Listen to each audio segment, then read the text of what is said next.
What you see here is $10,000 on the table.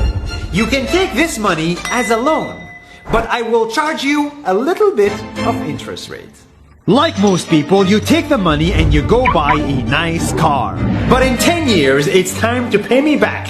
And because of interest rates, now you owe me $20,000 and not 10. You will say, I don't have money to give you.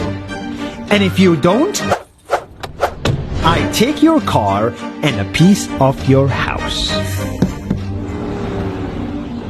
This is how debt works. And after 3 years of traveling the world, I noticed that this is exactly what China is doing. For example, take the small island nation of Sri Lanka. This developing country needs money and China has a lot of it. So Sri Lanka took billions of dollars in Chinese loans. It was easy money just there to be taken. And with that, they built skyscrapers, highways, airports, and shipping ports. The country grew and prospered. But few years later, this easy money came with interest rates, and Sri Lanka was so much in debt that it couldn't pay back China its money. And the only way out was to give China control of what they had built.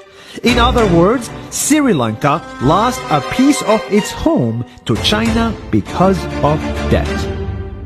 This is the Chinese money trap. And it's a real thing I saw all over the world. In Papua New Guinea, I saw $2 billion in loans given by the Chinese to build skyscrapers, infrastructures, and ports. But there is no way this remote developing country can pay it back or its interest rate. And the only way out is to give China control of the country. In the Maldives, Pakistan, Malaysia, Laos, Kazakhstan, Mongolia, Egypt, Kenya, and South Africa,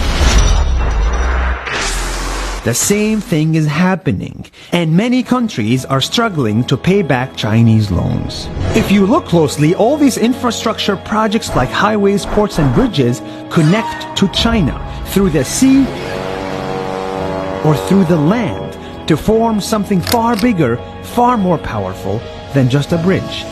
A new Silk Road. The world is already made by China, and I think slowly it will be owned by China. Don't get me wrong, building bridges, ports, highways, and airports is a great thing for the people and the country, but they come at a very high cost. And when these countries can't pay back the loans, these countries will lose their homes. One thing my parents had taught me is that there's no such thing as a free lunch or a free ride.